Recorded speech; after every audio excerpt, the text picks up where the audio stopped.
Labirin Kehidupan kembali menjumpai Anda sahabat. Tulisan Pendeta Yowas Adi Prasetya kali ini diberi judul Ketika Cukup Sama Sekali Tidak Cukup. Saya Uli Manalo.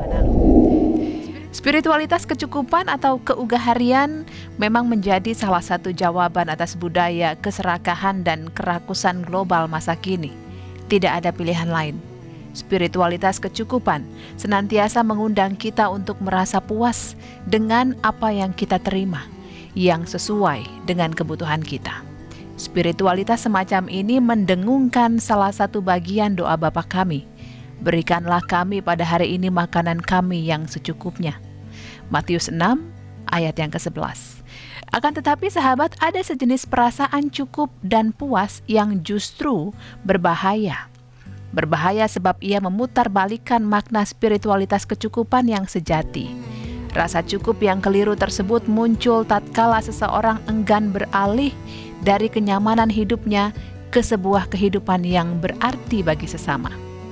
Kenikmatan zona nyaman atau comfort zone membuat orang semacam ini gentar untuk keluar dari kehidupannya sebab jangan-jangan ia akan kehilangan kepastian yang selama ini ia terima.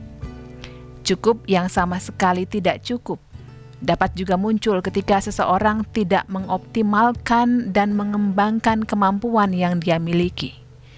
Dengan cara demikian tentu saja ia tidak dapat mencapai tujuan hidup sesungguhnya, yaitu kehidupan yang bermakna bagi sesama.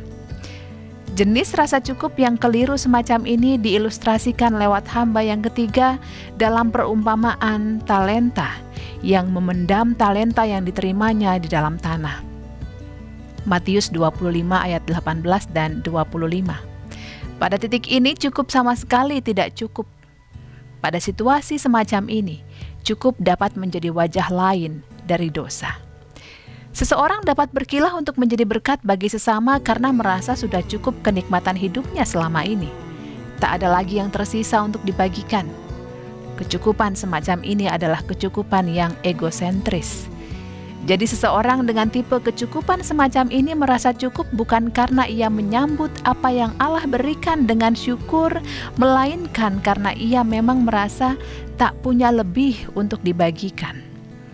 Terkait dengan hal ini sahabat, Tuhan pernah berurusan dengan bangsa Israel di tanah pembuangan sebagaimana terekam di dalam Yesaya 40-54.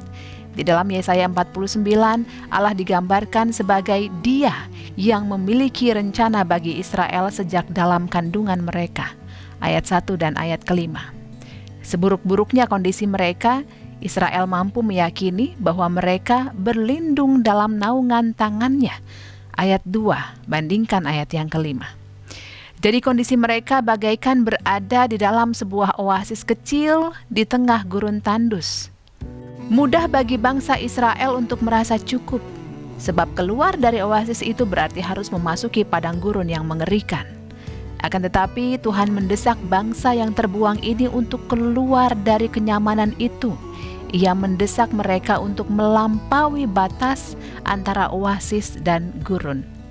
Ayat ke-6 tertulis, terlalu sedikit bagimu untuk menjadi hambaku, untuk menegakkan suku-suku Yakub dan untuk mengembalikan orang-orang Israel yang masih terpelihara. Tetapi aku akan membuat engkau menjadi terang bagi bangsa-bangsa supaya keselamatan yang daripadaku sampai ke ujung bumi. Terlalu sedikit. Ada kalanya cukup ternyata tidak cukup sama sekali, jika itu menyangkut tugas yang Tuhan berikan kepada kita. Seolah Tuhan ingin berkata kepada kita, enak saja kalian ingin menikmati relasi denganku sebagai hamba. Keluarlah dan jadilah terang bagi bangsa-bangsa lain.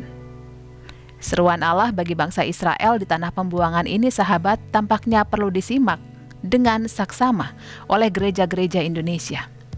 Mentalitas inferior sebagai minoritas di bumi Indonesia yang sering kita dengar itu mudah sekali tumbuh subur di kalangan gereja-gereja Indonesia. Tak heran, cara menggereja yang paling lazim dijumpai adalah menjadi hamba. Konkretnya demikian penjelasan Pendeta Yowas. Orang Kristen menyangka bahwa menjadi Kristen adalah menceburkan diri ke dalam pelayanan dan kegiatan gerejawi. Asik dengan acara-acara yang diselenggarakan oleh gereja masing-masing. Semakin aktif sebuah gereja, semakin dewasa dan sehat gereja itu sangka kita. Alhasil gereja-gereja bersikap maksimalis dalam kegiatan gerejawi tetapi minimalis dalam aktivitas sosial. Maksimalis sebagai hamba, minimalis atau malah nihilis sebagai terang. Dan Allah berkata, terlalu sedikit bagimu hanya untuk menjadi hambaku. Dari sudut pandang yang lain, ucapan Allah sebenarnya juga bisa dikalimatkan secara berbeda sama sekali. Terlalu banyak engkau menjadi hambaku, dan terlalu sedikit engkau menjadi terang bagi bangsa-bangsa. Sahabat, kata terlalu sedikit yang digunakan di sini sangatlah menarik. Kata aslinya adalah nakal, yang akar katanya adalah kalal. Ada beberapa arti yang mungkin digunakan, yaitu sedikit, remeh ringan, tetapi juga menjijikan, atau bahkan penuh kutuk. Kita tentu ingat janji Allah kepada Abram untuk memberkatinya dalam Kejadian 12 ayat 2.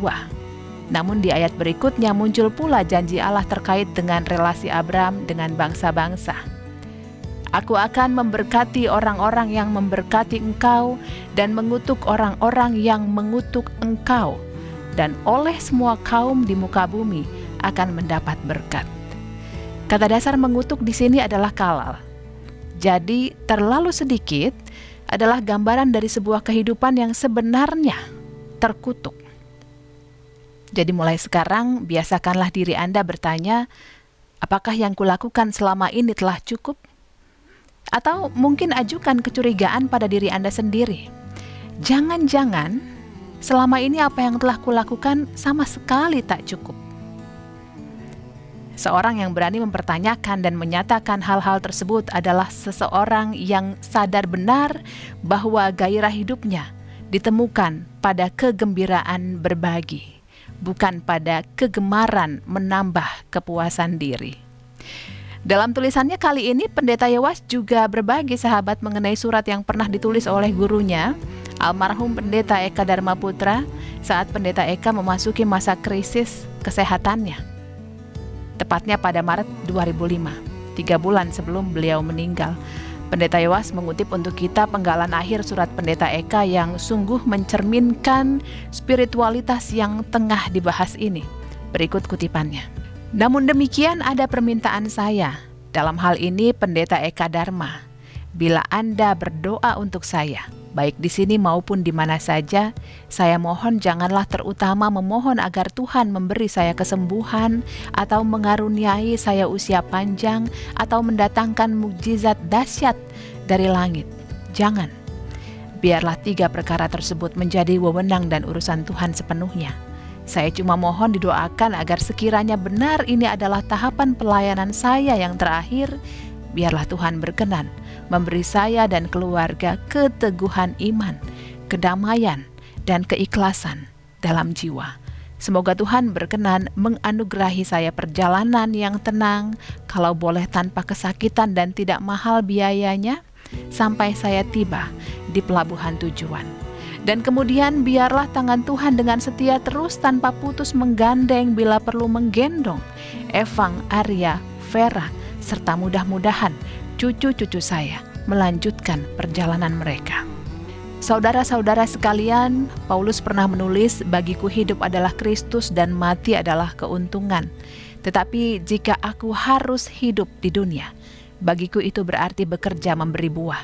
Jadi mana yang harus kupilih? Aku tidak tahu.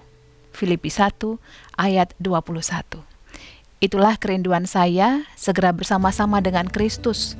Namun bila ia masih menghendaki saya masih ada di dunia ini, entah lama entah sebentar, doakanlah saya, agar itu dapat saya manfaatkan untuk bekerja, memberi buah, tidak berlama-lama di pembaringan dan dalam kesakitan.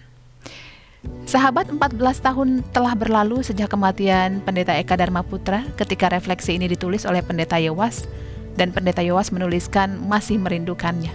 Di akhir refleksinya kali ini, Pendeta Yowas juga menuliskan bahwa Pendeta Eka Dharma Putra sungguh seorang langka di belantara spiritualitas Kristen di Indonesia. Demikian labirin kehidupan kali ini. Terima kasih Anda sudah meluangkan waktu Anda bersama kami. Anda yang membutuhkan naskah lengkap labirin kehidupan, silakan menghubungi BPK Gunung Mulia. Terima kasih dan sampai jumpa.